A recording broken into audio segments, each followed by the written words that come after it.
کہنا پڑتا ہے کہ واقعی ہماری اسٹیبلشمنٹ کا جو دماغ ہے وہ ہے نہیں. ان کے اندر اس چیز کی اجازت ہے کہ آپ کسی کی پرائیویسی کے اندر مخل ہو؟ کیا آپ کا آئین اس چیز کی اجازت دیتا ہے کہ آپ انسانی وقار کے خلاف ان کی نجی گفتگو کو ریکارڈ کریں؟ اور اگر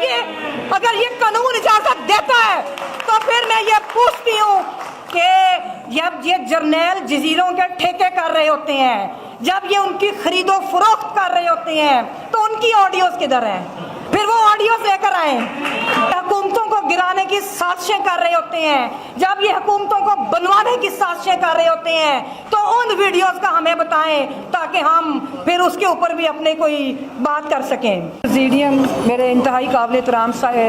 وائس پریزیڈنٹ سپریم کورٹ بھارتی تشریف لائی ہیں، وہ باقی ساتھی میرے معزز اکابرین، السلام علیکم.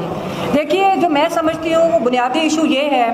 کہ جب بھی ہم نے، کیونکہ یہاں پہ تو کوئی نظریاتی سیاست نہیں ہے، نہ سیاسی جماعتوں نے اپنا کردار ادا کیا، نہ باقی اداروں نے کیا جس میں جوڈیشری بھی شامل ہے، تو اس وجہ سے پاکستان کے اندر ہمارے جیسے لوگوں کے لیے جنہوں نے ساری زندگی جدوجہد کی ایک اچھا روشن خیال ترقی پسند پاکستان دیکھنے کے لیے کہ جہاں پر جمہوریت ہو، تو ہمارے لیے بڑا مشکل ہوتا ہے کہ ہم یہ کہہ دیں کہ ہمیشہ کے لیے ہم فلاں کے ساتھ کھڑے ہیں. تو جو آج کا ایشو ہے اس میں وکلا کی یہ تاریخ ہے، وکلا کی یہ تاریخ ہے کہ جب بھی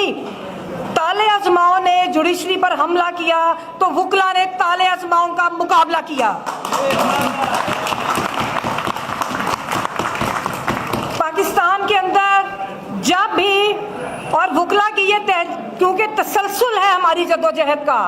ہمیں، اور میں جوڈیشری کو بھی آج یہ پیغام دینا چاہتی ہوں کہ آپ لوگ بالکل اس چیز کے اوپر ضرور غور کیجئے گا کہ جن لوگوں کی سرپرستی کر کے آپ نے ان کو مضبوط کیا، آج وہی آپ کے گریبانوں تک پہنچے ہیں.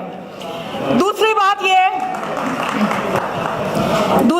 ہے کہ رائٹ ٹو پروٹیسٹ بالکل سب کا رائٹ ہے، لیکن یہ بڑی عجیب بات ہے کہ حکومت جو ہے وہ پروٹیسٹ کر رہی ہے، اور وہ پروٹیسٹ کا مقصد کیا ہے؟ رائٹ ٹو پروٹیسٹ کے پیچھے ایک فلسفی ہے کہ وہ کس چیز کے لیے پروٹیسٹ کیا جاتا ہے. اگر تو آپ کی حکومت اس چیز پر پروٹیسٹ کر رہی ہے کہ سپریم کورٹ نے ایک فیصلہ کیوں دیا کہ الیکشن اپنی آئینی مدت کے اندر ہو، تو یہ میں سمجھتی ہوں رائٹ ٹو پروٹیسٹ نہیں، یہ پاکستان کی سالمیت پر حملہ ہے.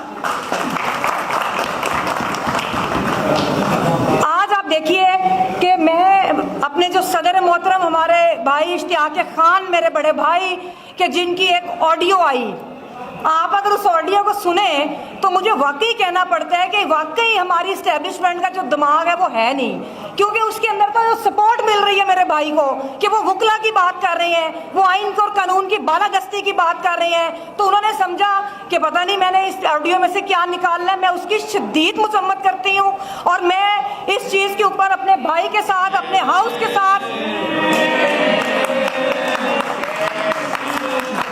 اور یہ سلسلہ ہم بند کروانے کے لیے قانونی کارروائی کریں گے. میں اپنے بھائی کے ساتھ، ہمیں عدالت میں جانا پڑا ہم وہ پٹیشن کریں گے کہ جو قانون کیا کہتا ہے، کیا قانون کے اندر اس چیز کی اجازت ہے کہ آپ کسی کی پرائیویسی کے اندر مخل ہو؟ کیا آپ کا آئین اس چیز کی اجازت دیتا ہے کہ آپ انسانی وقار کے خلاف ان کی نجی گفتگو کو ریکارڈ کریں؟ اور اگر یہ قانون اجازت دیتا ہے تو پھر میں یہ پوچھتی ہوں کہ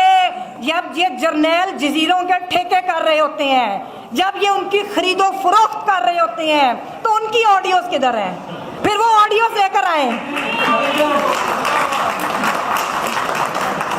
جب یہ حکومتوں کو گرانے کی سازشیں کر رہے ہوتے ہیں، جب یہ حکومتوں کو بنوانے کی سازشیں کر رہے ہوتے ہیں، تو ان ویڈیوز کا ہمیں بتائیں تاکہ ہم پھر اس کے اوپر بھی اپنے کوئی بات کر سکیں. باقی جہاں تک تعلق ہے کہ جو یہ کر رہے ہیں، مجھے تو یہ اس لیے بھی بڑا عجیب لگ رہا ہے کہ آپ اگر دیکھیں تو تقریباً 40 سال ان لوگوں نے پاکستان کے اوپر حکومت کی. یہ سپریم کورٹ کے خلاف کر رہے ہیں کہ جو ان کے اپنے نظام کی پیداوار ہے، یہ ان کی اپنی تخلیق شدہ سپریم کورٹ ہے. جب ہم وکلا کہتے تھے کہ میرٹ کے اوپر بھرتیاں ہوں، جب ہم یہ کہتے تھے، اور خاص طور پہ میں ذکر کروں گی، مجھے فخر ہے کہ میں ایک وکلا کی نمائندہ ہوں اور میں ایک نظریاتی عورت ہوں جس نے حامد خان صاحب کی سربراہی میں پروفیشنل گروپ کے پلیٹ فارم سے الیکشن لڑا، جنہوں نے ہمیشہ ان ججز کا ساتھ دیا جب ججز کمزور ہوتے ہیں. ہم نے کبھی ان مضبوط ججز کا ساتھ نہیں دیا جب وہ ایک اپنا آئینی اور قانونی طور پہ وہ اپنی ذمہ داریاں ادا کرتے ہیں. ہم نے ہمیشہ